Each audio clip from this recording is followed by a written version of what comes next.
பெருந்தலைவர் காமராஜரை பற்றி அந்த படத்தில் வந்து 2 காட்சிகள் தவறுதலாக வச்சுருக்காங்க. அந்த காட்சிகளை நீக்கணும் அப்படின்னு சொல்லி நாங்கள் தொடர்ந்து சொல்லிட்டு வரோம். சென்சார் போர்டு அதிகாரிகள் மீது நடவடிக்கை எடுக்கணுங்கிறதுக்காக நாங்கள் அடுத்த கட்டமாக வழக்குகள்லாம் பதிவு பண்ண போகிறோம். அதாவது இப்போ சில பேர் வந்து டைம் பாஸ்க்கு பார்ட் டைம் ஜாப் பண்ணுற மாதிரி அரசியலுக்கு அவர் வரல. காங்கிரஸ் கட்சியில் அவர் வகித்த உச்சகட்ட பதவியே முதுகளத்தூர் தாலுகா காங்கிரஸ் தலைவர் பதவி. ஒரு வட்டார காங்கிரஸ் தலைவர் இன்னொரு வட்டார காங்கிரஸ் தலைவரே வேட்பாளராக்க முடியாது. படம் வெளிவரதுக்கு முன்பாகவே சாதி ரீதியாக மோதல்களை உருவாக்கும் என்று சில பேர் திட்டமிட்டு அந்த படத்தின் தயாரிப்பாளர் சொல்லிக்கொண்டு சமூக வலைதளங்கள்ல இந்த படத்துடைய காட்சிகளை லீக் அவுட் பண்றாங்க. பெருந்தலைவர் காமராஜர் போய் எதுக்கு முத்துராமலிங்க தேவரையாவை சந்திச்சு ஆதரவு கேட்கணும் அப்படிங்கிறது ஒரு மிகப்பெரிய கேள்வி. எம்பி பதவியை ராஜினாமா பண்ணிட்டு சட்டமன்ற உறுப்பினராக எம்எல்ஏவாக செல்றாரு. அமைச்சர் பதவி வேண்டும், அமைச்சர் பதவி ஆசையில அவர் வந்து எம்பி பதவியை ராஜினாமா பண்ணிட்டாரு. இவ்வளவு படித்த மக்கள் இருக்கக்கூடிய இடத்துல இந்த மாதிரி ஒரு சக்தி வாய்ந்த ஊடகமான சினிமாவில் இந்த மாதிரியான ஒரு பொய்யான காட்சிகளை எடுத்து வைக்கும் போது அது சமூக பதற்றத்தை ஏற்படுத்துமா ஏற்படுத்தாதா? இந்த அடிப்படை அறிவு கூட இல்லாம படத்தினுடைய இயக்குனராக இருக்கட்டும், தயாரிப்பாளராக இருக்கட்டும், யாரா இருக்கட்டும், அவங்க இந்த மாதிரி காட்சி வைக்கிறாங்க அப்படின்னா இந்த படத்துல மத்த காட்சிகள் எப்படி இருக்கும்? சமூக வலைதளங்கள்ல இந்த படத்து சம்பந்தமா இதுக்கு பிறகு தேவேந்திரர் தேவர் நாடார் சமுதாய மக்களுக்குள்ள நடக்கக்கூடிய மோதல்களை இவர்கள் கவனத்துக்கு தெரியுதா இல்லையா? முத்துராமலிங்க தேவர் சம்பந்தமா தமிழ்நாட்டில் பல்வேறு பொய்யான கட்டுக்கதைகள் நிலவுது. அந்த மாதிரி நிகழ்வுகள் இந்த படத்துல வரக்கூடாதுங்கிறத சொல்லியிருக்கோம். முதல்வர் பதவியை துச்சம் என்று தூக்கி போட்ட காமராஜரை பத்தி தான் இந்த படத்துல என்ன சொல்றாங்க? முதல்வர் பதவிக்கு ஆசைப்பட்டு முத்துராமலிங்க தேவர் பாக்குறாரு. இப்போ நேதாஜி சுபாஷ் சந்திர போஸ் அவர்கள் 48ல மறைஞ்சதுக்கு அப்புறம் முத்துராமலிங்க தேவரும் அவரும் ராணுவ பயிற்சி எடுத்தாருங்கிறதே நடக்காத ஒரு விஷயம் தான். மனத்தி கணேசன் என்கின்ற கபடி வீரர் இந்திய அளவில் அர்ஜுனா விருது வாங்குறதுக்கு காரணமாக இருந்தவர்கள் யாருன்னு பாத்தீங்கன்னா முழுக்க நாடார் சமுதாயத்தை சேர்ந்தவர். இந்த பையன் நல்லா விளையாடுறான், இந்த பையனை நம்ம அணியில சேர்த்துக்கிறோம்னு சொல்லி சாதியை பார்க்கல, அந்த பையனுடைய திறமையை மதிச்சு அவங்க அணியில விளையாட வைக்க.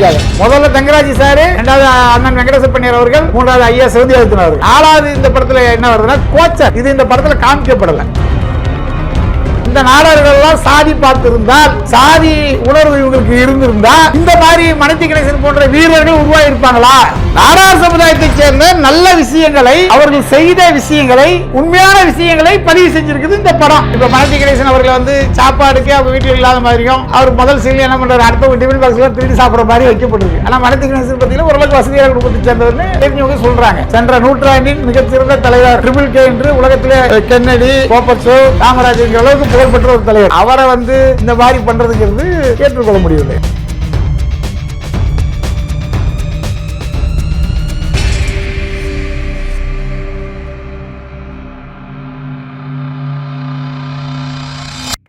நம்ம பண்ணை இயற்கை அங்காடி 100% இயற்கை வேளாண் தயாரிப்பு. தொடர்புக்கு 87 54 44 92 99. உலகில் எங்கு பிறப்பினும் தமிழ் கற்கலாம், கற்பிக்கலாம். Learn and teach Tamil from worldwide. avayarpaadasali.org. Ten media நேயர்களுக்கு வணக்கம். இன்று நம்மோடு தமிழக நாடார் சங்க தலைவர் திரு முத்துராமேஷ் நாடார் அவர்கள் இணைந்துள்ளார். வணக்கம் சார். வணக்கங்கம்மா. இப்போ பார்த்தீங்கன்னா தேசிய தலைவர்ன்ற திரைப்படத்தில் காமராஜர் ஐயா பற்றின சர்ச்சைக்குரிய காட்சிகள் இடம்பெற்றிருக்குன்னு சொல்லியிருக்கீங்க. என்ன மாதிரியான காட்சிகள், அதை பற்றின உங்களுடைய விமர்சனம் என்னன்னு சொல்லுங்கள். பெருந்தலைவர் காமராஜரை பற்றி அந்த படத்தில் வந்து 2 காட்சிகள் தவறுதலாக வச்சுருக்காங்க. அந்த காட்சிகளை நீக்கணும் அப்படின்னு சொல்லி நாங்கள் தொடர்ந்து சொல்லிட்டு வரோம். எங்கள் சமுதாய தலைவர் அறிஞர் போன்றவர்கள்லாம் கோர்ட்டில் வந்து வழக்கு போட்டிருக்காங்க. இதுக்கு வந்து சமூக வலைதளங்கள்லாம் வந்து கடுமையான எதிர்ப்பு, சண்டைகள் நடந்துகிட்ருக்கு. சாதி ரீதியான நிகழ்வுகள் தொடர்ந்து நடந்துகிட்ருக்கு. இந்த மாதிரி காட்சிகள் வந்தால் இந்த மாதிரி நடக்கும்னு சொல்லி ஏற்கனவே சென்சார் போர்டுக்கு நாங்கள் லெட்டர் கொடுத்துருந்தோம். அந்த காட்சிகள்லாம் நீக்காமல் தாண்டி அந்த ஒரு சமூக பொறுப்புணர்வு இல்லாமல் இந்த காட்சிகளோடு படம் வெளிவதற்கு காரணமாக இருந்த சென்சார் போர்டு அதிகாரிகள் மீது நடவடிக்கை எடுக்கணுங்கிறதுக்காக நாங்கள் அடுத்த கட்டமாக வழக்குகள்லாம் பதிவு பண்ண போகிறோம். இதில் என்னென்னா, பெருந்தலைவர் காமராஜர் பற்றி என்ன தவறான காட்சிகள் இருக்குது அப்படின்னு பார்த்தீங்க அப்படின்னா, அதாவது காமராஜர் ஐயா அரசியலில் வருவதற்கும் அவர் வந்து வாக்காளர் ஆவதற்கும் அவர் தேர்தலில் போட்டியிடக்கூடிய வேட்பாளராகவும் உருவாக்கியவர் முத்துராமலிங்க தேவர் அப்படிங்கிற மாதிரி ஒரு காட்சி வைக்கப்பட்டிருக்கு. இதில் வரலாறு ரீதியாக என்ன அப்படின்னு பார்த்தீங்கன்னா, பெருந்தலைவர் காமராஜர் அவர்கள் 1919 காங்கிரஸ் கட்சியில் சேர்ந்துட்டாங்க. முழு நேர ஊழியராக, அதாவது இப்போ சில பேர் வந்து டைம் பாஸ்க்கு பார்ட் டைம் ஜாப் பண்ணுற மாதிரி அரசியலுக்கு அவர் வரல. முழுக்க 24 மணி நேரமும் நாட்டினுடைய சுதந்திரத்துக்காகவும் காங்கிரஸ் கட்சியினுடைய வளர்ச்சிக்காகவும் மிகப்பெரிய காங்கிரஸ் தொண்டராக இருந்து படிப்படியாக உயர்ந்து 1936 கட்சியினுடைய மாநில செயலாளராக அவர் வந்து பொறுப்பேற்றார். கட்சியுடைய அன்றைய தலைவர் யாருன்னா அவருடைய குரு சத்தியமூர்த்தி ஐயா அவர்கள். அப்படி இருக்கும்போது முதல்ல காங்கிரஸ் கட்சி தேர்தலை சந்திச்சதே 1936 ஆண்டு. அப்போ அந்த தேர்தலில் முத்துராமலிங்க தேவரையா அந்த 1936 என்ன பொசிஷனில் இருந்தாங்க காங்கிரஸ் கட்சியில் அப்படின்னு பார்த்தா, காங்கிரஸ் கட்சியில் அவர் வகித்த உச்சகட்ட பதவியே முதுகுளத்தூர் தாலுகா காங்கிரஸ் தலைவர் பதவி. முதுகுளத்தூர் தாலுகா காங்கிரஸ் தலைவர் கட்சியினுடைய மாநில செயலாளருக்கு வாக்காளர் வாக்குவதற்கு உதவி செய்தாரா அப்படின்னா செய்திருந்தால் அன்றைய சுதேசிமித்திரன் பத்திரிகையாக இருக்கட்டும், தினமணி பத்திரிகையாக இருக்கட்டும், காங்கிரஸ் கட்சியினுடைய ஆதரவு பத்திரிகைகளுக்கு எதிரியாவது வருதுல நிச்சயம் செய்தியாக வந்திருக்கும்.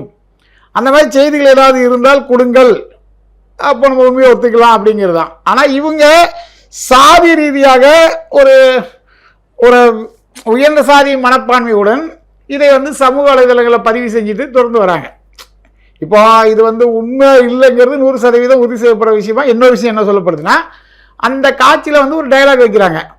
பெருந்தலைவர் காமராஜருடைய அம்மாவை முத்துராமலிங்க தேவரையாவை போய் சந்தித்ததாகவும் அவங்க சொத்தை காமராஜர் ஐயா பேருக்கு எழுதி கொடுக்கறதுக்கு சொன்னதாகவும், அதற்கு அந்த அம்மா காமராஜர் வந்து சுதந்திர போகிறதுக்காக சுற்றிட்டு இருக்காரு, என்னுடைய மகள் வந்து நாங்கள் நாடக சமுதாயம் எங்களோட மகள் வந்து கல்யாணம் ஆகணும்னா அதுக்கு வந்து சொத்து இருந்தால் தான் முடியும், அதனால் காமராஜர் பேரில் சொத்து எழுதிக்க முடியாதுன்னு அவங்க சொன்னதாகவும், அதன் பிறகு இவர் ஆட்டுக்குட்டி வாங்கி கொடுத்தா காட்சி சொல்லுது. இப்போ இதில் என்ன சொல்கிறாங்கன்னா, அவங்க பெண்ணிற்கு, அதாவது காமராஜருடைய தங்கைக்கு திருமணம் ஆகவில்லை அப்படிங்கிறது அந்த படத்தில் காட்சியாக வைக்கப்பட்டிருக்கு. காமராஜருடைய உறவினர்கள் இன்றும் இருக்காங்க, கொள்ளு பேரன் இருக்காங்க, உறவினர்லாம் இருக்காங்க. அந்த அம்மா 1907 பிறந்தவங்க. காமராஜர் ஐயா 1903 15/7 அந்த அம்மா 1907 பிறந்திருக்காங்க. அப்போ வந்து சீக்கிரமாகவே கல்யாணம் ஆயிடும் அந்த காலகட்டங்களில். வயசில் பார்த்தீங்கன்னா இப்போ காந்திலாம் பார்த்தீங்கன்னா ரொம்ப சின்ன வயசில் பண்ணதாக நம்ம படிக்கிறோம். அப்படி இருக்கும்போது அவங்க என்ன சொல்கிறாங்க அப்படின்னா, 18 வயதில் அந்த அம்மாவுக்கு திருமணம் ஆயிடுச்சு. அவங்க பேர் நாகம்மாள், அவங்களுக்கு 18 வயசில் திருமணம் ஆயிடுச்சு அப்படின்னு விருதுநகரில் உள்ள காமராஜருடைய உறவினர்கள்லாம் சொல்கிறாங்க. 18 வயது அப்படின்னா 1925 அவங்களுக்கு கல்யாணம் ஆயிடுச்சு அப்படிங்கிறது தகவல். அப்படி இருக்கும்போது 1936 அதுக்கப்புறம் 11 வருஷம், 18 வயசில் கல்யாணம் ஆனவங்களுக்கு 29 வயசு வரைக்கும் கல்யாணம் ஆகாத மாதிரி காட்சிகள் வைக்கப்பட்டிருக்குது அப்படிங்கிறது இது வந்து பொய்யை சொல்லி வரலாறு பதிவு பண்ணியிருக்காங்க. இதை நீக்க வேண்டும் அப்படிங்கிறது எங்களுடைய முதல் கோரிக்கை. இதில் வந்து இவர் காமராஜர் ஐயா காமராஜர் ஐயா தாலுகா தலைவராக இருந்திருந்தா, முத்துராமலிங்க தேவர் ஒரு மாநில செயலர் இருந்தால் கூட ஒரு நிகழ்வு இருக்கும். இப்போ இதில் இன்னொரு விஷயம் என்ன சொல்கிறாங்கன்னா, அவரை வந்து வேட்பாளராகவே நான் ஆக்கியிருக்கேன் அப்படின்றாரு. ஒரு வட்டார காங்கிரஸ் தலைவர் இன்னொரு வட்டார காங்கிரஸ் தலைவரே வேட்பாளராக்க முடியாது. ஒரு வட்டார காங்கிரஸ் தலைவர் அவங்க வட்டத்தில் உள்ள நிர்வாகிகளை வேணால் வேட்பாளர் ஆக்க முடியுமே தவிர, விருதுநகரில் போய் அதுவும் மாநில செயலாளரை வந்து வேட்பாளர் ஆக்கிறேன்னு சொன்னால் அது எவ்வளோ பெரிய வரலாற்று மோசடி. இதை வந்து படித்தவர்கள் இருக்கக்கூடிய சென்சார் போர்டில் அந்த அதிகாரிகளுடைய கவனத்துக்கு ஏற்கனவே கொண்டு சென்றும் அவங்க அதை நீக்கலை அப்படிங்கிறது ஒரு வருத்தமான விஷயம். இதில் இன்னொரு விஷயம் அப்படி என்னன்னா, இந்த படம் வெளிவரதுக்கு முன்பாகவே சாதி ரீதியாக மோதல்களை உருவாக்கும் என்று சில பேர் திட்டமிட்டு அந்த படத்தின் தயாரிப்பாளர்னு சொல்லிக்கொண்டு சமூக வலைதளங்களில் இந்த படத்துடைய காட்சிகளை லீக் அவுட் பண்ணுறாங்க. குறிப்பாக காமராஜர் ஐயாவுடைய காட்சிகளாக இருக்கட்டும், ஐயா இமானுவேல் சேகரன் ஐயாவுடைய காட்சிகளாக இருக்கட்டும், இதெல்லாம் லீக் அவுட் பண்ணி அந்த படத்துக்கு ஒரு விளம்பரம் வேண்டும், அதன் மூலம் நம்ம பொருளீட்ட வேண்டுங்கிற அடிப்படையில் செஞ்சுருக்காங்க. அதை தடுத்து நிறுத்த வேண்டிய சென்சார் போர்டு இது பண்ணல. அதுக்கப்புறம் அடுத்த காட்சிக்கு வரும். இன்னொரு காட்சி என்ன சொல்கிறாங்கன்னா, காமராஜரே 13/4/1954 முதலமைச்சரானாங்க. முதலமைச்சர் ஆவதற்கு முன்பாக பசுமன் முத்துராமலிங்க தேவர் அவர்களை சுதந்திர போராட்ட தியாகி வரதராஜ நாயுடு வீட்டில் சந்தித்ததாகவும், அப்போ வரதராஜ நாயுடு வந்து காமராஜர் முதல்வர் பதவிக்கு ஆசைப்படுறாரு, நீங்கள் ஆதரவு கொடுக்கணும் அப்படிங்கிற மாதிரியும் ஒரு காட்சி வைக்கிறாங்க. அப்போ இதில் வந்து சிந்திக்க வேண்டிய விஷயம் என்னென்னா, 1954 காங்கிரஸ் கட்சியினுடைய மாநில தலைவராக இருக்கக்கூடிய காங்கிரஸ் கட்சி உறுப்பினர்களால் முதலமைச்சராக தேர்வு செய்யப்பட்ட பெருந்தலைவர் காமராஜர் போய் எதுக்கு முத்துராமலிங்க தேவரையாவை சந்தித்து ஆதரவு கேட்கணும் அப்படிங்கிறது ஒரு மிகப்பெரிய கேள்வி. ஏன்னா முத்துராமலிங்க தேவர் வந்து 1948 வரைக்கும் காங்கிரஸ் சட்டமன்ற உறுப்பினராக காமராஜர் தலைமை ஏற்றுக்கிட்டு காங்கிரஸ்ல இருந்தார். அப்புறம் சில கருத்து முரண் காரணமாக அவர் காங்கிரஸ் கட்சி விட்டு வெளியேறார். அப்படி இருக்கும்போது இவங்க வந்து அவர்கிட்ட போய் எதுக்கு ஆதரவு கேட்கணும் அப்படிங்கிறது ஒரு கேள்வி இருக்கு. 1952 ராமநாதபுரம் நாடாளுமன்ற உறுப்பினருக்கும் அருப்புக்கோட்டை நாடாளுமன்ற உறுப்பினருக்கும் முதுகுளத்தூர் சட்டமன்ற உறுப்பினருக்கும் போட்டி போட்ட ஐயா முத்துராமலிங்க தேவர் அவர்கள் ராமநாதபுரம் தொகுதியில் டெபாசிட் இழந்து 11,883 ஓட்டுக்கு டெபாசிட் இழந்தார். இது வரலாற்றில் இருக்கு, தேர்தல் ஆணைய புள்ளிவிவரத்தில் இருக்கு. அருப்புக்கோட்டை எம்பி பதவியை ஜெயிச்சுட்டு அருப்புக்கோட்டை எம்பி பதவி ஜெயிக்கிறாரு, முதுகுளத்தூர் சட்டமன்ற உறுப்பினர் ஜெயிக்கிறார். அப்போ 1945 நேதாஜி அவர்கள் மர்மமான முறையில் இறந்துட்டான்னு சொல்லி உலகமே பேசிட்டு இருக்க ஒரு சூழல். எம்பி பெரிய பதவியா, எம்எல்ஏ பெரிய பதவியா? எம்பி தான் பெரிய பதவி. ஆனால் இவர் என்ன பண்றாரு அப்படின்னா, எம்பி பதவியை ராஜினாமா பண்ணிட்டு சட்டமன்ற உறுப்பினராக எம்எல்ஏவாக செல்றார். அதற்கு காரணம் என்ன அப்படின்னு சொல்லி யோசிக்கும் போது வரலாற்று ஆய்வாளர்கள் சொல்லக்கூடிய தகவல் என்னன்னா, அன்றைக்கு வந்து தமிழ்நாடு சென்னை மாகாணம் வந்து 375 சட்டமன்ற உறுப்பினர்கள் இருந்தாங்க. காங்கிரஸ் கட்சிக்கோ அல்லது வேற கட்சிகளுக்கோ தனி மெஜாரிட்டி கிடையாது. அப்போ தன்னுடைய எம்பி பதவியை ராஜினாமா பண்ணிட்டால் அவர் ஒரு எம்எல்ஏ, அப்புறம் முதுகுளத்தூர் பட்டியல் பிரிவுக்கு ஒரு எம்எல்ஏ, அதுக்கப்புறம் பெரிய குழு எம்எல்ஏயாக முக தேவர் அவர்கள் இருக்காங்க. அப்போ 3 எம்எல்ஏ இருப்பாங்க. அந்த 3 எம்எல்ஏ மதித்து அவருக்கு ஒரு அமைச்சர் பதவி கிடைக்கும். அமைச்சர் பதவி வேண்டும், அமைச்சர் பதவி ஆசையில் அவர் வந்து எம்பி பதவியை ராஜினாமா பண்ணிட்டாரு அப்படின்னு அரசியல் விமர்சகர்கள் தொடர்ந்து சொல்லிட்டு இருக்காங்க. அப்போ இந்த அடிப்படையில் இவர் அமைச்சர் பதவி வேணும்னு சொல்லி காமராஜரை சந்திச்சிருப்பாரா? தனிப்பட்ட பலம் வாய்ந்த மாநில தலைவராக இருக்கக்கூடிய காமராஜர் வந்து இவங்களோட ஆதரவே தேவையில்லை. இப்போ உதாரணத்துக்கு ஒரு 2 எம்எல்ஏ ஆதரவு இருக்கணும், 3 எம்எல்ஏ ஆதரவு இருக்கணும் அப்படின்னா 3 எம்எல்ஏ வச்சிருக்கவரே தன்னுடைய பழைய நண்பர் இவர்கிட்ட போய் ஆதரவு வாங்கலாம்னு சொல்லி அவர் வந்து பார்ப்பாரா?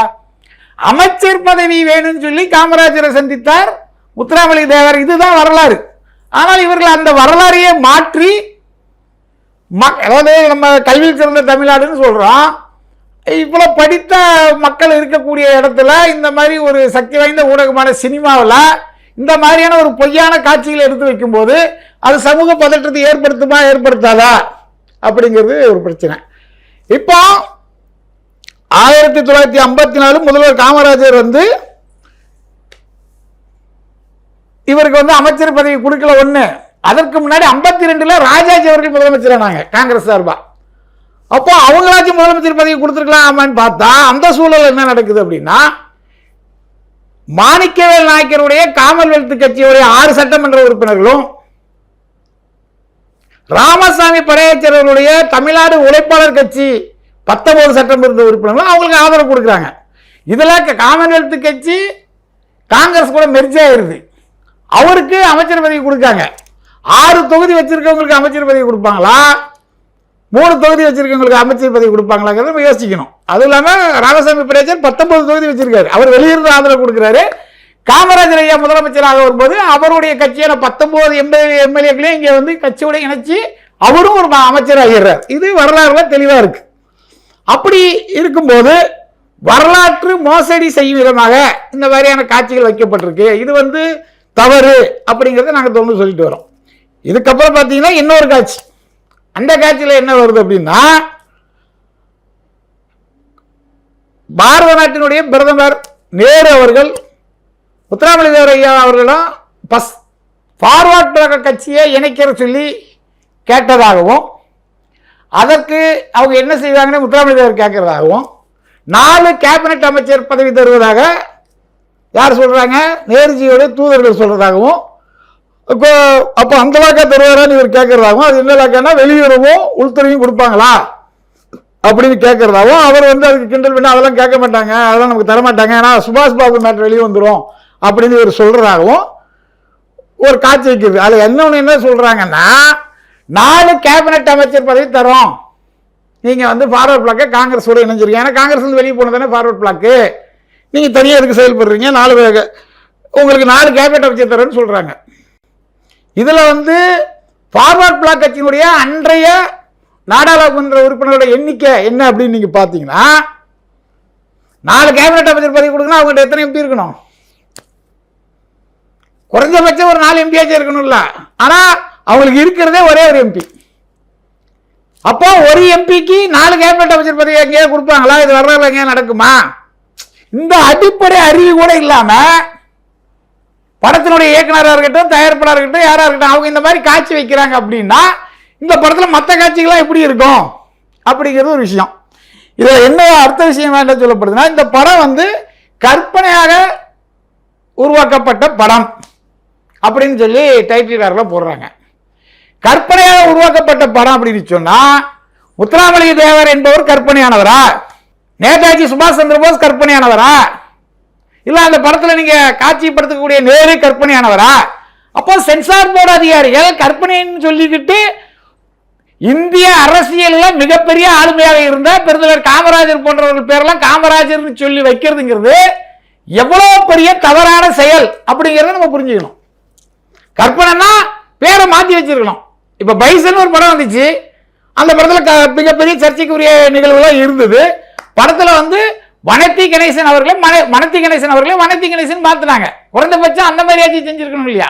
வெங்கடேச பண்ணையார் கேரக்டரை கந்தசாமின்னு சொல்லி வச்சிருந்தாங்க, பசுபதி பாண்டியன் கேரக்டரை பாண்டியராஜன் வச்சிருந்தாங்க. அப்ப இந்த அடிப்படை விஷயம் கூட தெரியாத சென்சார் போர்டு அதிகாரிகள் நம்ம என்ன செய்யணும்? இப்ப இந்த மாதிரி விஷயங்களுக்கு காரணம் இப்போ பேரை மாற்றி காட்சியில் வச்சுதான் நம்ம கேட்க போறோமா? கேட்க போறது கிடையாது. அப்போ இது போன்ற செயல்களை செய்யறது சென்சார் போர்டு தான். அவங்க தான் அதுக்கு முழு காரணம். இப்படி இந்த படத்தில் வந்து காட்சிகள் வைத்திருக்கிறார்கள். இது வந்து இன்னைக்கு சமூக வலைதளங்களை பார்த்தீங்கன்னா சமூக பதட்டத்தை ஏற்படுற மாதிரி நிகழ்வுகள் நடந்துருக்கு. ஐயா இமானுவேல் சேகரனார் அவரை பற்றியும் ஒரு காட்சிகள் வைக்கப்பட்டிருக்கு. அவர் படுகொலை செய்யப்படுற மாதிரி ஒரு காட்சிகள் வைத்திருக்காங்க. அவருக்கு இறக்கும்போது 33 வயசு தான். ஒரு முதியவர் தோட்டத்தில் வச்சிருக்காங்க. அது இல்லாமல் அவருக்கு வந்து மிலிட்ரி ட்ரெஸ்ஸை கொடுத்து முதல்ல வச்சுட்டு இப்போ இதை மார்பிங் பண்ணி ஒயிட் ட்ரெஸ்ஸாக மாற்றிருக்காங்க. இப்படி பல்வேறு நிகழ்வுகள்.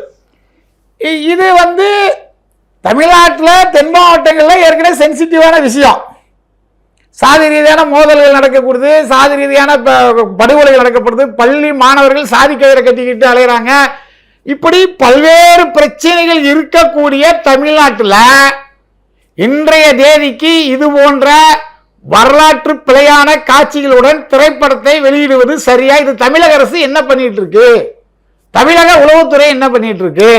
சமூக வலைதளங்களில் இந்த படத்து சம்பந்தமா இதுக்கு பிறகு தேவேந்திரர் தேவர் நாடா சமுதாய மக்களுக்குள்ள நடக்கக்கூடிய மோதல்களை இவர்கள் கவனத்துக்கு தெரியுதா இல்லையா அப்படிங்கிறது எங்களுடைய கேள்வி.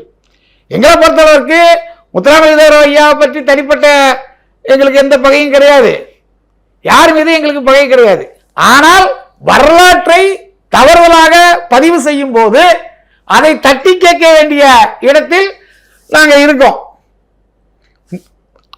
இந்த படத்துக்கு வந்து ஏற்கனவே நாங்கள் புகார் மனு கொடுக்கலன்னா பரவாயில்ல, எல்லாமே ஆல்ரெடி சொல்லியிருக்கு. முத்துராமலிங்க தேவர் சம்பந்தமா தமிழ்நாட்டில் பல்வேறு பொய்யான கட்டுக்கதைகள் நிலவுது. அந்த மாதிரி நிகழ்வுகளை இந்த காட்சி படத்தில் வரக்கூடாதுங்கிறத சொல்லியிருக்கோம். இதை விட மோசமானது என்னன்னா, சுபாஷ் சந்திர போஸ் ஐயா, நேதாஜி சுபாஷ் சந்திர போஸ் அவர்களை பிரிட்டிஷ் ராணுவ கூடத்தில் ஐஎன்ஏல, அதாவது 48 அவர் இறந்ததா அரசு ரெக்கார்டு சொல்லுது. ஆனால் இவங்க 50க்கு மேலே அவர் வர்ற மாதிரி காட்சிகள் வைத்து, அதுவும் அவர் வந்து பிரிட்டிஷ் ராணுவ உடையில் இருக்கிற மாதிரி காட்சிகள் வைக்கப்பட்டிருக்கு. பிரிட்டிஷை முழுக்க முழுக்க எதிர்த்து பிரிட்டிஷ் ராணுவத்தை ராணுவ புரட்சியால் வீழ்த்த வேண்டும் என்று ஐஎன்ஏ என்கின்ற தேசிய ராணுவ படையை உருவாக்கி தன் உயிர் மூச்சு வரைக்கும் பிரிட்டிஷை எதிர்த்தவர் யாரு? ஆனா இந்த படத்துல காட்சி என்ன? அவரையே பிரிட்டிஷ் ராணுவ வீரராக காண்கிறாங்க. அப்போ இந்த மாதிரியான ஒரு வரலாற்று மோசடியை பிழையை இவர்கள் செய்திருப்பது என்பது, அதாவது இந்தியர் அப்படிங்கிற உணர்வு உள்ள யாரும் ஏற்றுக்கொள்ள மாட்டாங்க, ஏற்றுக்கொள்ள முடியாது. சர்ச்சை சரி, பொய்யான விஷயம் எதனா இருக்கா? நடக்கவே நடக்காத ஒரு நிகழ்வு அந்த படத்துல ஏதாவது? இது எல்லாமே பொய்யானதுங்கிறதே நடக்காத நிகழ்வுகள் தானே. ஒரு விஷயம் பொய்ங்கிறதே நடக்காத நிகழ்வுகள் தான் நம்ம பொய்ன்னு சொல்றோம். நடந்ததே தப்பா காட்டுறது ஒரு பொய், நடக்காதத நடந்த மாதிரி காமிக்கிறது ஒரு. அப்படி பார்த்தா நிறைய நிகழ்வுகள். இப்போ நேதாஜி சுபாஷ் சந்திர போஸ் அவர்கள் 48 மறைஞ்சதுக்கு அப்புறம் முத்துராமலிங்க தேவரும் அவரும் ராணுவ பயிற்சி எடுத்தாதுங்கிறதே நடக்காத ஒரு விஷயம்தான். அதே ஒரு என்ன சொல்கிறது, கற்பனை பண்ண முடியாத விஷயம். இந்த மாதிரி நிறைய காட்சிகள் வச்சுருக்கேன். நான் வந்து 1-2 தான் சொல்லியிருக்கேன். நிறைய காட்சிகள் இருக்குது. அவங்க தெளிவாக இந்த படத்தை வந்து இது வந்து ஒரு கற்பனை படம், இந்த மாதிரி கேள்விகள் வரும், வரலாறு ரீதியான பிரச்சனைகள் வருகின்றதுக்காக இந்த படம் வந்து முழுக்க முழுக்க கற்பனை படம்னு சொல்லிட்டாங்க. கற்பனை படம்னு சொல்லிக்கிட்டு என்ன மாதிரியான காட்சிகள் எடுத்தாலும் யாரும் கேட்க போகிறதில்ல. ஆனால் அதில் வரக்கூடிய தலைவர்கள் பேர், உண்மையான பேர் வச்சது தவறு. ஒன்றே இந்த படம் வந்து வரலாற்று படம்னு சொல்லணும், இல்லை இது வந்து கற்பனை படம்னா தலைவர்களுடைய பேரை மாற்றிருக்கணுங்களா? இப்போ முத்துராமலிங்க பேர் கூட வச்சுட்டு போட்ட பிரச்சனை கிடையாது, மற்ற தலைவர்களோட பேரெல்லாம் மாற்றிருக்கணும் இல்லையா? அதை ஏன் செய்யலை? இது சட்டப்படி தவறு தானே அப்படிங்கிறதான். இல்லை அரிநாடார் போட்ட வழக்கு என்ன? அரிநாடார் வந்து அந்த படத்தில் உள்ள ஒரு காட்சி, ஆட்டுக்குட்டிங்கிறது பொய். முத்துராமலிங்க தேவர் அந்த காலகட்டத்தில் ஒரு வட்டார தலைவர், வட்டார காங்கிரஸ் தலைவர். அவர் வந்து மாநில செயலாளருக்கு ஆட்டுக்குட்டி வாங்கி கொடுத்து ரசீது போட்டிருப்பாங்கிறது வந்து தவறு. அவருடைய சகோதரி நாகம்மாளுக்கு வந்து 1925 திருமணம் ஆகிருச்சு. இந்த படத்தில் 36 திருமணம் ஆகாத மாதிரி காட்சிகள் வச்சிருக்காங்க. அதெல்லாம் இது போன்ற காட்சிகளை, தவறான காட்சிகளை இந்த படத்தில் இடம்பெற்றிருக்கிறது. இது சமூகத்தில் பதட்டத்தை ஏற்படுத்தும் அப்படின்னு சொல்லி இந்த படத்தை வந்து தடை செய்யணும், குறிப்பாக இந்த காட்சிகளை நீக்கணும்னு கொடுத்துருக்காங்க. ஆனால் இந்த படத்தில் பல்வேறு காட்சிகளை நீக்க வேண்டும் சொல்லி இந்த பல்வேறு நாடார் அமைப்புகள் மறுபடியும் உயர் நீதிமன்றத்தை நாட இருக்கிறாங்க. தென் தமிழகத்தில் பார்த்தீங்கன்னா ஏற்கனவே தேவர் இமானுவேல் பிரச்சனை இருந்துட்டு இருந்தது. இப்போ அது எந்த லெவலில் இருக்கு? அதாவது தென் தமிழகத்தில் இமானுவேல் சேகரன் ஐயா படுகொலை, அதற்கு முன்பாகவே முத்துராமலிங்க தேவர் அவர்களுக்கும் பல்வேறு பிரச்சனைகள் இருந்ததாக தகவல்கள் இருக்கு. ஏற்கனவே தென் மாவட்டங்களில் சாதி ரீதியான மோதல்கள் அதிகரித்து வருகிறது. அதாவது ஐயா இமானுவேல் சேகரன் அவர்களுக்கு தமிழக அரசு சார்பாக ஒரு மணிமண்டபம் கட்டுவதற்கு அரசு ஆணை பிறப்பிக்கப்பட்டது. அந்த ஆணை வந்து தவறு அப்படின்னு சொல்லி தேவர் சமுதாயத்தைச் சேர்ந்த சாதி அமைப்புகள் அதை தடை செய்யணும் அப்படின்னு சொல்லி கோர்ட்டில் வழக்கு போட்டதுனால இரு தரப்பிற்கும் மறுபடியும் அந்த பிரச்சனை வந்து விசுரூபம் எடுத்தது. கோர்ட் வந்து அதை கட்டலாம் தடை கிடையாது, அவர் வந்து ஒரு சமூக நீதி போராளி, சுதந்திர போராட்ட தியாகி, அந்த அடிப்படையில் நாங்கள் கட்டுறோன்னு சொல்லி அரசு வந்து அந்த வழக்கை வந்து முடிச்சு வச்சுட்டாங்க. அதற்கு பிறகு இவர்கள் வந்து மறுபடியும் அந்த பழைய விஷயத்தெல்லாம் எடுத்து பேசுகிறாங்க. அதான் 1957 நடைபெற்ற முதுகலத்தூர் கலவரமும், அதன் பிறகு நடைபெற்ற சமாதான கூட்டமும், அதன் பிறகு நடைபெற்ற இமானுவேல் சேகரன் ஐயா படுகொலையும், அதன் பிறகு முத்துராமலிங்க தேவர் ஐயாவுடைய சிறை, அவர் சிறைக்கு சென்றதும், அந்த அதாவது பாதுகாப்பு சட்டப்படி சிறைக்கு போனதும், அதற்கு பிறகு இமானுவேல் சேகரனுடைய கொலை வழக்கில் உள்ள இருந்ததும், அதுக்கப்புறம் அவர் வந்து விடுதலை ஆனதும், இது குறித்து பல்வேறு கருத்துக்கள் சமூக வலைதளங்களில் கடுமையான மோதல்களை உருவாக்கியிருக்கு. இதில் வந்து சுதந்திர போராட்ட தியாகி, காங்கிரஸ் கட்சியினுடைய பெரிய தலைவராக இருந்த பேரூர் வேலுச்சாமி அவர்கள் பற்றி, அவரை பற்றி தவறாக சொல்றது, இந்த மாதிரி நிறைய நிகழ்வுகள் நடந்துட்டு இருக்கு. இந்த மாதிரி நிகழ்வுகள்லாம் வர்றதுக்கு காரணமாக இன்னைக்கு இருக்கக்கூடியது இந்த திரைப்படம். இந்த திரைப்படம் உண்மையாலுமே வராமல் இருந்திருந்தால் சமூகத்தில் இப்படி ஒரு பதட்டம் இன்றைக்கு வந்து ஏற்பட்டிருக்காது. அதற்காக தான் இந்த படத்தை வந்து முழுமையாக தடை செய்யணும். இப்போ ஒரு சில பேருக்கு கேட்காங்க, இந்த படம் ரிலீஸ் ஆகின உடனே நீங்கள் ஏன் கேட்கல, அதுக்கு ஏன் வழக்கு போடலை, 15 நாள் கழிச்சு வந்து பண்றீங்க அப்படின்னா, இந்த படத்தை விளம்பரப்படுத்த வேண்டும் என்ற நோக்கத்தில் இந்த படத்தினுடைய காட்சிகளை படம் ரிலீஸ் ஆகிறதுக்கு முன்னாடியே சர்ச்சைக்குரிய காட்சிகள் எல்லாம் சமூக வலைதளங்களை பரப்புறாங்க. யூடியூப், ஃபேஸ்புக்கு, வாட்ஸ்அப் எல்லாத்தையும் பரப்புறாங்க. அவங்களுடைய நோக்கம் என்பது என்னன்னா, இது வந்து தமிழ்நாட்டில் வந்து முக்கியமான சாதி, பெரிய சாதிகள் பார்த்தீங்கன்னா நாடாரு, தேவேந்திரரு, தேவர் அப்படிங்கிற சாதிகளுக்குள்ள ஒரு பிரச்சனையை வந்து உருவாகும். அப்போ வந்து கிட்டத்தட்ட 3 சாதியும் மொத்த கணக்கு பார்த்தீங்கன்னா ஒரு 2 கோடியிலிருந்து 3 கோடி பேர் இருப்பாங்க. அப்போ இந்த கருத்துக்களை நம்ம வெளியே போடும்போது காமராஜரை பற்றி தப்பான காட்சி இருக்குன்னு நாடார் அமைப்புகள் சண்டை போடுவாங்க, வழக்கு போடுவாங்க, முதலமைச்சர் தனிப்பெருமையில் போய் முதலமைச்சர் மனு கொடுப்பாங்க. இமானுவேல் சேகரன் ஐயா பற்றி தவறாக இருக்குன்னு தேவேந்திர குல மக்கள் அதே மாதிரி சண்டை போடுவாங்க. அப்போ நம்ம சமுதாயத்தை சேர்ந்தவங்க அதுக்கு எதிர்ப்பு தெரிவிப்பாங்க. இப்படி இந்த படத்துக்கு வந்து ஒரு மிகப்பெரிய விளம்பரம் கிடைக்கும், அதை வைத்து நம்ம கோடி கோடியா சம்பாதிச்சிடலான்னு சொல்லி பணம் சம்பாதிக்கிற நோக்கத்தில் சில தனிப்பட்ட நபர்கள் இந்த படத்தை வந்து தயாரிக்கிறது ஒரு தனிப்பட்ட நபர், அந்த படத்தை அவரால் தயாரிக்க முடியாம வேற ஒருத்தர் கிட்ட விற்கிறது ஒரு தனிப்பட்ட நபர், தனிப்பட்ட சில பேர் பயனடைய வேண்டும் என்ற நோக்கத்தில் சமூகத்தில் பதட்டத்தை ஏற்படுத்தி இந்த படத்துக்கு ஒரு மிகப்பெரிய விளம்பரம் கிடைக்கிற நோக்கத்தில் இவங்க இதெல்லாம் வெளியிடுறாங்க. ஆரி செல்வராஜ் போன்ற இயக்குனர்கள் வந்து படமாக எடுத்து அதை இல்லை, அந்த படத்தை பொறுத்தளவுக்கு, பைசன் திரைப்படத்தை பொறுத்தளவுக்கு 2 பேரையுமே நல்லவர்களாக காண்பித்திருக்கார்கள். அதாவது மாரி செல்வராஜ் அவர்களோட பேட்டியில் தொடர்ந்து நம்ம பார்க்கறதுன்னா, அவர் வந்து அவங்க சமூகத்தை சேர்ந்தவர்களே ஒரு ஹீரோயிசமாக காட்ட வேண்டும், அவர்களை வந்து ஒரு மக்களுக்கு அடையாளம் காட்டணும், நாங்களாம் இவ்வளோ கஷ்டப்பட்டு வந்திருக்கோம்னு சொல்லணும் அப்படிங்கிறத அவரோட பேட்டியில் நம்ம தொடர்ந்து பார்த்துக்கிட்டே இருக்கோம். அது நிறைய படங்கள் இருக்குது. கர்ணனாக இருக்கட்டும், வாழையாக இருக்கட்டும், மாமன்னனாக இருக்கட்டும், அதுக்கு முன்னாடி வந்த பரியரும் பெருமாள், இந்த மாதிரி திரைப்படங்களை இந்த மாதிரி சொல்கிறாங்க. இந்த படத்தை பொறுத்தளவுக்கு 2 பேருமே கதாநாயகனாக தான் காமிச்சிருந்தாங்க. அதாவது மனத்தி கணேசன் என்கின்ற கபடி வீரர் இந்திய அளவில் அர்ஜுனா விருது வாங்கிறதுக்கு காரணமாக இருந்தவர்கள் யாருன்னு பார்த்தீங்கன்னா முழுக்க நாடார் சமுதாயத்தை சேர்ந்தவர்கள். அதை வந்து இந்த படத்தில் நேரடியாகவும் மறைமுகமாகவும் காட்சிப்படுத்தப்பட்டிருக்கு. முதல்ல அவருக்கு வந்து அஸ்திவாரமாக இருப்பவர் யார் அப்படின்னு பார்த்தீங்கன்னா பிடி வாத்தியார், உடற்கல்வி ஆசிரியர் தங்கராஜ் அவர்கள். படத்தில் சந்தனராஜன் வச்சிருக்காங்க, ஆனால் அவரோட ஒரிஜினல் பேர் தங்கராஜ். அவர் நாடார் சமுதாயத்தை சேர்ந்தவர். இவர் அவங்க அப்பா ஹாக்கி விளையாடுறதுக்கு ஆசைப்படும் போது, இல்லை உன்ட்ட கபடி விளையாடுறதுக்கான திறமை இருக்கு, அன்றைக்கு வந்து இந்தியனின் கேப்டனாக இருந்த கபடி புலி என்று சொல்லப்பட்ட ராஜரத்னம்ங்கிறது நாடார் சமுதாயத்தை சேர்ந்த அவருடைய விளையாட்டை பாரு, அவரை பின்தொடர்ந்து நீ செயல்படி, நீ ஒரு மிகப்பெரிய கபடி வீரராய் வருவாங்கிறத ஊக்கப்படுத்தி இப்படிப்பட்ட ஒரு கபடி வீரரை உருவாகிறதுக்கு அஸ்திவாரமாக இருந்தது யாரு? தங்கராஜ் வாத்தியார். அவர் தான் முதல்ல. அதுக்கு அடுத்தது வெங்கடேச பண்ணையார் வந்து ஒரு தீவிரமான கபடி ஆதரவாளர், அவரும் ஒரு அணி வைத்திருக்கிறார். அப்போ இந்த பையன் நல்லா விளையாடுறான், இந்த பையனை நம்ம அணியில் சேர்த்துக்கிறோம்னு சொல்லி சாதியை பார்க்கல, அந்த பையனுடைய திறமையை மதித்து அவங்க அணியில் விளையாட வைக்காங்க. புரியுது உங்களுக்கு?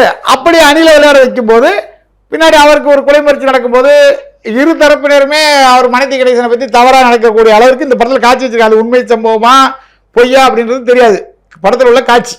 அப்போ அதை செய்யும்போது அந்த பையனுக்கு வந்து அவர் என்ன பண்ணுறார், அப்போது இந்திய அளவில் அதிக கபடி வீரர்களை உருவாக்கிய அணின்னு பார்த்தீங்கன்னா சன் பேப்பர்ஸ் மில் அணி. அந்த சன் பேப்பர்ஸ் மில்லில் இவரை வந்து அணியில் சேர்த்து விடுறாங்க. அந்த சன் பேப்பர் மில்லுடைய அதிபர் யாருன்னு கேட்டிங்கன்னா தினத்தந்தியுடைய அதிபர், பல்வேறு விளையாட்டுக்கு தலைவராக இருந்தவர், இந்திய ஒலிம்பிக்ஸுக்கு தலைவராக இருந்தவர். இந்தியா இன்னைக்கு விளையாட்டில் இந்த அளவுக்கு முன்னேறதுக்கு காரணமாக இருந்த ஐயா பத்மஸ்ரீ டாக்டர் சிவந்தியாதித்யநாத் அவர்கள். அப்போ அவங்க அணியில் போய் இவங்களோட இது என்னன்னா வேலை, அவர்கிட்ட பேட்டி அழகாக கொடுத்துரு, வேட்டியை நான் வேலைலாம் செய்ய மாட்டோம், எங்களோட வேலையே கபடி விளையாடுறதான், அதுக்கு எங்களுக்கு ஒரு சம்பளம் கொடுப்பாங்க, சாப்பாடு நல்லா போடுவாங்க, நாங்கள் இந்த அளவுக்கு உருவானதுக்கு காரணம் சன் பேப்பர் மில்ஸ், எங்கள் முதலாளி ஐயா பத்மஸ்ரீ சிவந்தியாதித்யன்றதை சொல்கிறாங்க. அப்போ அந்த நிகழ்வு, அப்போ முதல்ல தங்கராஜ் சார், ரெண்டாவது அண்ணன் வெங்கடேச பண்ணையார் அவர்கள், மூன்றாவது ஐயா சிவந்தியாதித்யநாத் அவர்கள், நாலாவது இந்த படத்தில் என்ன வருதுன்னா கோச்சர். இது இந்த படத்தில் காமிக்கப்படலை. கோச்சர் அவர்கள் மெஞ்ஞானபுரத்தை சேர்ந்த கிருஷ்ணபிரசாத் அவர்கள், அவங்க தான் கிருஷ்ணராஜன் சார், அவர் தான் இவங்களெல்லாம் உருவாக்குனது. அதாவது இந்தியனின் கேப்டனாக இருந்த ராஜரத்னம் போன்றவர்களுக்கு கோச்சிங் கொடுத்தது அவர் தான். நம்ம மனத்தி கணேசன் போன்ற பைசன் பட கதாநாயகன் காமிக்கிறார், அவருக்கும் கோச்சிங் கொடுத்தது அவர் தான். அவருடைய வாழ்க்கையில் ஒரு மிகப்பெரிய நிகழ்வு என்னன்னா, அவருக்கு வந்து அரசு வேலை கிடைக்குது. அரசு வேலையே வேணாம், கபடி தான் எனக்கு உயிர் மூச்சு, நான் பல்வேறு கபடி வீரர்களை உருவாக்குவேன்னு சொல்லி இந்தியனின் கேப்டனையே உருவாக்கின அளவிற்கு ஒரு சிறந்த பயிற்சியாளராக ஐயா கிறிஸ்டோபர் ராஜர் மெஞ்ஞானபுரத்தை சேர்ந்து இருந்திருக்கார். அவரு இவங்களுக்கும் கோச்சிங். இதுதான். இதுக்கப்புறம் இந்தியா வந்து அந்த படத்தில் காமிக்கிற மாதிரி விளையாடும் போது அவருக்கு வாய்ப்பே கொடுக்கல. ஆனால் கேப்டன் தனி இன்ட்ரெஸ்ட் எடுத்து நீ ஜெயிக்கணுடா, நீ ஜெயிச்சா ஒரு மிகப்பெரிய சமூகமே ஜெயிச்ச மாதிரின்னு சொல்லி அவருக்கு வாய்ப்பு கொடுக்கிற கிரிக்கெட் கபடி கேப்டன் ராஜரத்னம் அவர் ஒரு நாடர். அப்போ எத்தனை நாடர் வர்றாரு பாருங்க. இந்த நாடர்கள்லாம் சாதி பார்த்திருந்தால், சாதி உணர்வு இவங்களுக்கு இருந்திருந்தா இந்த மாதிரி மனத்தி கணேசன் போன்ற வீரர்கள் உருவாகி இருப்பாங்களா? தகுதி திறமை இருக்கக்கூடிய யாராக இருந்தாலும் அவர்களுக்கு உதவ வேண்டும், அவர் வாழ்க்கையில முன்னேற வேண்டும் அப்படிங்கிற அடிப்படை விஷயம் நாடார்கள் செய்தார்கள் அப்படிங்கிற இந்த படத்துல வந்து வெட்ட வெளிச்சமா காட்டப்பட்டிருக்கு. அப்போ இந்த படத்தை வச்சு எப்படி மோதல் வரும்? தவறுதலா காமிச்சா இப்போ ஒருத்தர் வந்து நான் இந்த சாதி அதனால என்னை வந்து வாய்ப்பு கொடுக்கல, நான் இந்த சாதி எனக்கு வந்து என்னை வந்து திட்டாங்க, நான் இந்த சாதி என்னை அமைக்கிட்டாங்க அப்படிங்கிற மாதிரி காட்சிகள் இருந்தால் இந்த படம் மிகப்பெரிய சர்ச்சையாக இருக்கும், ஓடி இருக்காது. ஆனால் நாடார் சமுதாயத்தைச் சேர்ந்த நல்ல விஷயங்களை, அவர்கள் செய்த விஷயங்களை, உண்மையான விஷயங்களை பதிவு செஞ்சிருக்குது இந்த படம். அப்படிங்கும்போது நானே அந்த படத்தை வந்து நாடார்கள் கொண்டாட வேண்டிய படம் அப்படிங்கிற பேட்டியெல்லாம் முந்தி கொடுத்துருக்கேன் இந்த படத்துக்கு. இது புரியுதா உங்களுக்கு? அது மற்றபடிக்கு இப்போ பொதுவாகவே வந்து பார்த்தீங்கன்னா, இப்போ நாவல்கள் இருக்கும். இப்போ கல்கி வந்து மிகப்பெரிய நாவலாசிரியர், இன்றைக்கும் அவங்க புக்கு தான் அதிக அளவில் விற்கிது. அதில் என்ன இருக்குன்னா ஒரு 10% தான் உண்மை இருக்கும். ஒரு கல்வெட்டு, சிவகாமிய சபதமாக இருக்கலாம், பார்த்திபன் கனவாக இருக்கலாம், ஒரு கல்வெட்டு, அதில் உள்ள செய்திகளை வச்சு இவங்களா கதையை புனைஞ்சி ஒரு இது பண்ணுவாங்க. அந்த மாதிரி இந்த படத்தில் ஒரு 20% உண்மைகளை வைத்துக்கொண்டு அதை கதையாக உருவாக்கியிருக்காங்க. அதில் பல தவறுகள் சொல்லலாம். இப்போ மனத்தி கணேசன் அவர்களை வந்து சாப்பாடுக்கு அவங்க வீட்டில் இல்லாத மாதிரியும், அவர் முதல் சீல் என்ன பண்ணுறாரு, அடுத்த டிஃபன் பாக்ஸில் திருடி சாப்பிட்ற மாதிரி வைக்கப்பட்டிருக்கு. ஆனால் மனத்தி கணேசன் பார்த்தீங்கன்னா ஓரளவுக்கு வசதியான குடும்பத்தை சேர்ந்தவர்னு தெரிஞ்சவங்க சொல்கிறாங்க. அந்த வாத்தியார் அவரை கொண்டு போய் என்னுடைய கணக்கில் எவ்வளோ நாள் சாப்பாடு புரோட்டா கொடுங்கன்னு சொல்கிற நிகழ்வுகள்லாம் நம்ம பார்க்குறோம். இது எதுக்கு சொல்ல வரோன்னா, ஒரு திரைப்படம் அப்படிங்கும்போது 10-20% உண்மையில் வைத்துக்கொண்டு உருவாக்கினா அது சிறப்பாக இருக்குது. யார் மனதையும் பாதிக்காத அளவுக்கு எடுக்கணும், அவ்வளோதான். இந்த படத்தில் பொய்யான கதைன்னு சொல்லிக்கிட்டு உண்மையான பேரை வச்சுக்கிட்டு இப்படி பண்ணுறதுங்கிறது ஏற்றுக்கொள்ள முடியல. எங்களை பொறுத்தளவுக்கு யாராக இருந்தாலும் தமிழ் சமுதாயத்தைச் சேர்ந்தவர்கள் நன்றாக இருத்தல் பாராட்டுவோம். எங்கள் சமுதாயத்தை எதிர்க்கிறது எல்லாமே பெருந்தலைவர் காமராஜர் அவர்கள் ஒரு சாதிக்கு சொந்தக்காரர் அல்ல, உலகமே போற்றக்கூடிய ஒப்பற்ற தலைவர், சென்ற நூற்றாண்டின் மிகச்சிறந்த தலைவர், ட்ரிபிள் கே என்று உலகத்திலே கென்னடி, கோப்பர்சோ, காமராஜருங்கிற அளவுக்கு புகழ்பெற்ற ஒரு தலைவர். அவரை வந்து இந்த மாதிரி பண்ணுறதுங்கிறது ஏற்றுக்கொள்ள முடியவில்லை, அவ்வளோதான்.